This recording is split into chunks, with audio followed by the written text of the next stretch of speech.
Wonderful, thanks. I think I feel like after Jean Lave's talk, I sort of wanted to redo this presentation, and so hopefully you can see why, and some of these musings that I'm trying to think through in my own research fit well into sort of the frameworks that I think we've been prodded to think about.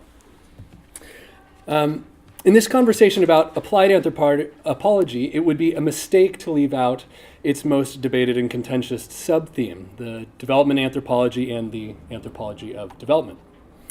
In polarized debates, the application of anthropological methods to aid work has been framed as possibly anthropology's evil twin, or in a more hopeful light, its moral narrative. This description of what applied anthropology might be was coined by David Gao, himself once an applied anthropologist in Haiti. While I was asked to comment on my dissertation research here today, given Haiti as the site for so much development anthropology, that is, anthropology conducted by individuals working in USAID or World Bank, I cannot help but reflect on the role of applied anthropology in Haiti in the years past, and specifically the very prominent role of so-called applied anthropologists in producing much of the knowledge on soil erosion in Haiti. Beginning with Alfred Matuot in 1946, soil erosion was etched into the development record as yet another arena of Haiti to be developed.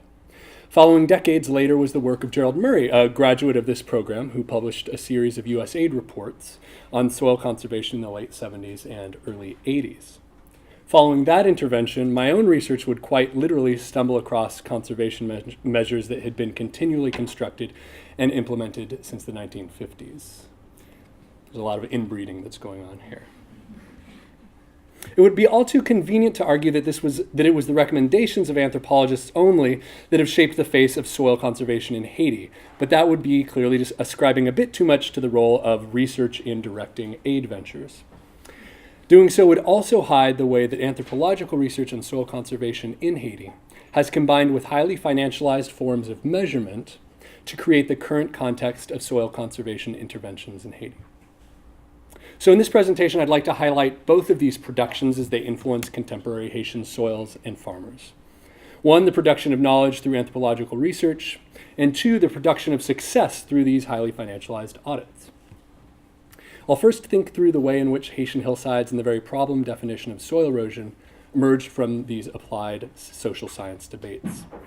I'm then going to detail the way in which early conservation projects informed by applied social science attempted to use Haiti's collective labor groups as a site for wage labor incentives, a strategy that continues today. But in contrast to this early applied literature, I'll argue that the rotating labor groups in rural Haiti were not sites of wage labor, but rather have always continued to work for group rather than individual benefit. Such groups, in fact, see aid-based wage labor as fundamentally separate to Haitian group labor arrangements, making for particularly ineffective conservation. Finally, I'll consider the ways in which the repetitive nature of contemporary soil conservation interventions has not been kept alive simply from a devotion to early social science research, but rather through what must necessarily be a focus of contemporary research in international aid, the growing bureaucratic system of financialized aid accountability. Environmental degradation in Haiti occurs as a process of economic extraction. In addition to colonial resource extraction, the contemporary hillside sees two main sources of degradation: deforestation through the production of charcoal and the clearing of agricultural and pasture space, and soil degradation by farmers tilling hillside lands. Without trees or other foliage to hold back the soil, the valuable land descends downhill, aided by rainfall, and escapes into the Caribbean. And one other anthropologist quipped that that is actually Haiti's largest export is soil into the Caribbean, which you can sort of see if you fly over Haiti. There's these sort of brown pockets that spit out of all of the rivers after a rain into the very blue Caribbean. So Haiti has, in effect, had a soil degradation crisis declared by international aid since the entrance of UN development missions in 1946. These UNESCO missions were headed by surreal anthropologist turned applied anthropologist Alfred Matuot, who broadened the educational mission of UNESCO to focus on what he saw as one of the key issues of poverty facing Haiti: soil erosion. A key component of soil conservation interventions since that early point have been contour canals, a series of ditches lined with trees that are dug across the slope of a hillside. Implemented through the technical interventions of foreign development aid, contour canals can be seen throughout the southwest of Haiti as the supposed quick and easy fix to sliding soils. So, close-up view of these canals, right? The idea is that as water falls uphill, it's caught in these trenches, and ideally they would be lined with trees holding on to the descending soil and water. But, beginning with the first implementations of contour canals in the early 1950s, anthropologists involved in soil conservation recognized that farmers were not adopting the interventions on their own. Hypotheses at the time for such behavior were largely economic. There wasn't an immediate payoff for digging the canals, and therefore farmers needed to have an economic incentive to participate. And once they did so, once they had that incentive, it was assumed that they would surely adopt such practices as their own. But after more than 60 years of contour canal implementations, farmers and their labor groups still do not use contour canals of their own accord. It is only with aid projects that such structures are built. So without farmer adoption and maintenance, over time these canals simply deteriorate into their former condition. And after less than 7 years, they revert to the same slope as before, as if they hadn't even been there. And so these were some of those canals. In responding to critiques about USAID policies of top-down development, in the 1980s, collective labor groups were seen as applied researchers as a way to harness participative group labor. Haiti's remarkable countryside agricultural labor groups were revered as ideal pre-cut community participation units. Using these existing groups for aid dispersal was not a strategy limited to Haiti, but rather was indicative of larger global trends in international aid. By introducing wage labor incentives for completing aid projects, these groups became both instruments and targets of development aid. Consequently, debates raged in the 70s and early 80s about whether it was ethical to insert wage labor into the Haitian hillsides. On one side of the argument, scholars and aid practitioners, anthropologists, voiced fears of contaminating local types of labor exchange and reciprocation. The other side of the argument, held by some applied anthropologists, asserted that these groups were already practicing wage labor by renting themselves out to other groups and landowners. And indeed they were. Quite regularly, a team of workers would rent themselves out to another farmer who needed peanuts harvested or weeding done. But as I'll demonstrate below, to examine this as wage labor is to impose a vision of Western capitalism and individualism on a system built to resist such practices. Group labor in the countryside is well recognized in anthropological literature and has a long history in Haiti. Labor is undertaken by various types of groups, each working in a collective or rotating fashion. They're called, most famously, the conbit, also the escouade and équipe. And this rotating labor is referred to broadly as une aide l'autre. One helps the other. For each day of work, which may include weeding or planting, the group works a different member's land. As such, no payment is exchanged, but rather the rotation of the labor group ensures that all equally benefit. Many times, such groups are rented out by a landowner to take care of large jobs, harvesting, planting, and weeding. As applied research has shown, the collective labor of the hillsides was and is the ubiquitous labor structure by which most of agricultural work is done. Because the smaller groups of équipe and escouade do sell their labor to those outside the group, anthropological research used in designing aid projects in the 1980s used this as evidence of how wage labor was in fact part and parcel of village life. Contrary to the portrayals of countryside labor, such research claimed that cooperative working groups were already using wage labor. Gerald Murray estimated that an équipe or a squad may spend about half its working time working for wages. As such, he cautioned development planners who were looking for romantic ideals of countryside labor untainted by cash exchanges. Recognizing that farmers would not adopt environmental interventions of their own accord and maintaining that wage labor had already permeated the countryside, Murray advocated the use of monetized incentives to introduce farmers to new practices, though he cautioned that such remunerations through simple wages were rarely successful. Still, this cash for work style became the most common form of implementing contour canals. Despite the semblance of wage labor, Haitian farmers in the Southwest in 2012, when I did my dissertation research, revealed practices that challenged the characterization of an individualized and purely market-based labor system. One early summer morning in 2012, I accompanied a farmer named Bekel while he supervised in a squad he hired to harvest peanuts on his land. I met Bekel in Lower Damon Valley, where I conducted my dissertation fieldwork, and we took a donkey and 2 sheep to pasture on the way to meet the squad. There were 2 men, 3 women, and a female cook, and as the group worked, Bekel and I sat chatting. He explained that the money he would pay to the group does not go to each individual, but rather is held in common. Not only were these funds seen as collective, they were also held until December of each year. As he told me, the squad joins together their money and in December buys a cow to kill, an animal to kill. That animal is then butchered and the meat divided for the celebration of Haitian Independence Day. And any remaining funds left over are divided among the group members. Again and again, I was told by various members of these cooperative labor groups that the money received is not touched by members until December and that it is part of the group itself. Economically, they were not immediate returns. A keep and a squad members might get paid as much as a year away. And Bekel stated quite clearly that as an Equipe member harvesting peanuts, you are not there because you're hungry, but rather because you want to buy an animal to have a part of the meat in December.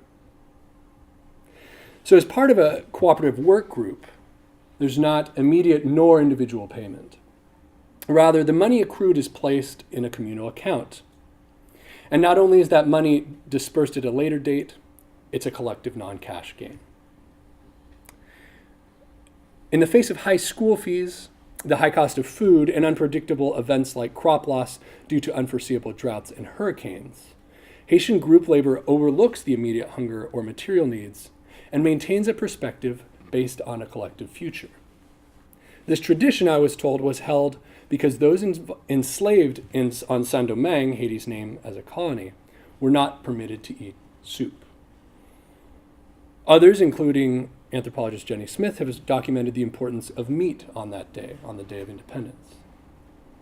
So the soup and meat become symbolic of the privileges of freedom denied under slavery, denied the same food that humans ate. So working throughout the year, collective labor groups ensured that meat would be on the table of each member on the anniversary of independence, a powerful assertion of freedom and humanity. Glenn Smucker, another in the cadre of applied anthropologists who contracts with AID and the World Bank, described the countryside by stating that farmers are intensely self-interested, tempered only by special ties and obligations, and argues that there is little evidence of any community solidarity in Haiti. Another social analysis done by USAID regarding its agroforestry intervention propagates this claim. For good historical reasons, Haitian rural society has always been highly individualized. While event-specific cooperation of many kinds occurs in both secular and religious contexts, no enduring corporate groups managing a common economic resource over time have emerged as part of indigenous peasant social organization. I, along with Jenny Smith and others, have argued against this view of the countryside. Despite the continual enticements of wage labor through aid projects, farmers do not adopt contour canals into those cooperative work groups. Over my months of fieldwork, farmers repeatedly expressed to me that contour canals were a good thing, were a positive thing, and that they would help with the problem of soil degradation that they saw on their farms. But no matter what, no farmer would pay another farmer for such work. It was simply, as one male farmer told me, not like that. We, it was often said, do not do that type of work. Farmers often paid each other individually for a day's work, but these social relationships were based on more than simple wage labor, and were compensated at different rates and paid out at different times. Through ongoing interviews regarding soil conservation and labor, it became apparent that Haitian farmers saw not simply a quantitative, but a qualitative difference in the type of compensation provided by project-based, aid-based labor. Historian Laurent Dubois' work in tracing labor and land practices in post-revolution Haiti helps to shed light on the way in which specific rural practices and systems have continued. After the Haitian Revolution, the rural populace in Haiti vehemently opposed structures that echoed the exploitation of the plantation. The post-revolution arrangement of land and labor, the counter-plantation system, was an explicit rejection of the ways in which plantations worked, and drew on forms of African agricultural organization and spirituality, as well as examples from the maroon communities of escaped slaves. Since then, individual landholdings have been the norm, and attempts to rebuild plantations by the Haitian government and the U.S. during its occupation of Haiti have largely failed.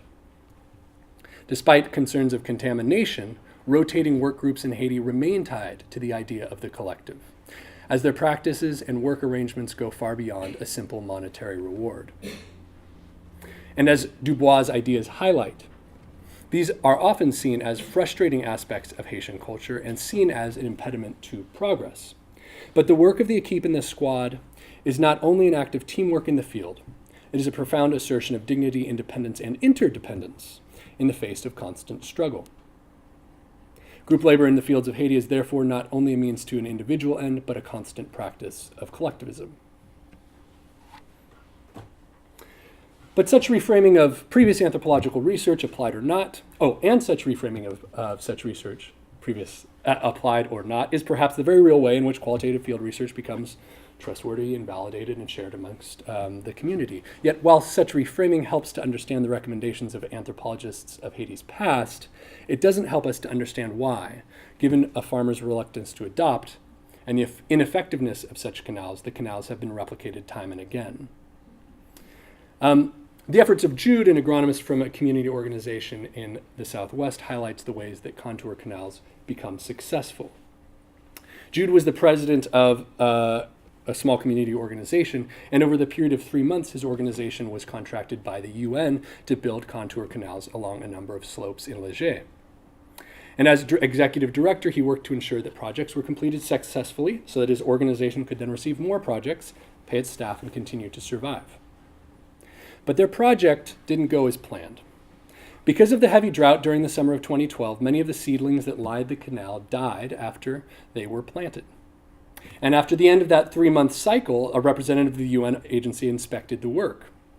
Upon seeing dead seedlings, the inspecting agent declared that the organization had not sufficiently completed the terms of the project. As a result, they were denied the final 10% of the project funding that would have stayed in their bank account. But Jude really needed that money to pay off the debts and to supply his organization with an ongoing funding stream. So in an effort to reclaim the last 10% of his funding, he was intent on producing a successful project. Jude invited me on a tree planting trip in which we were to replace some of the seedlings that had been earlier planted along canals. And over the course of 2 days of replanting, it became apparent that our efforts were very strategically driven. As we stood planting and chatting on the hillsides, seedlings in hand, Jude pointed out that we were planting in visible places. He told the community partnership, or the community organization that was partnering with him, that they should, quote, focus on the visible areas next to roads. He said they would only be continuing to monitor these roadside areas. So the replanting intervention was positioned not for environmental impact and continuity, but for rather the continuity of the project. After many attempts, Jude finally persuaded the UN agency to reevaluate the work. In early September, Jude called me with good news. When the UN agency saw the freshly planted trees, they changed their assessment. The project was no longer a failure, but over a number of weeks had newly become a success. And the UN consequently gave Jude and his organization the final 10% of project funding.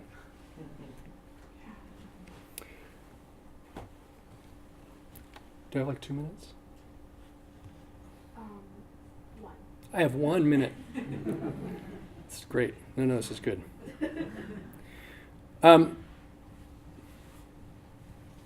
So, in conclusion, I've outlined here the way in which both anthropological research and bureaucratic systems of accountability have influenced the contemporary Haitian hillsides. This research raises questions that must be considered by contemporary applied anthropological researchers. First, what is our relationship to previous waves of applied anthropology, and anthropology that, like our own, is both informative and problematic? Second, how do we effectively engage organizations and institutions with this type of work? In my few applied ventures where I've been asked by an organization to conduct a study, I've had the good fortune to be able to reframe the question itself, moving away from terms like culture of poverty to produce a research project that critically examines the various assumptions that underpin the organization's research and function. Drawing on the past 30 years of anthropology of development and learning from mentors in the conservation field, such as Dr. West, I believe that the strength of contemporary anthropology is in its ability to adopt not the existing framing of the problem of the organization, but rather to query the actions and processes of the organization as well. Focusing on bureaucratic requirements of aid and critically analyzing the theoretical assumptions made by organizations can perhaps be dangerous in terms of successful contract completion. But by reframing these questions and assumptions will be what sets apart rigorous contemporary anthropological research. Thank you.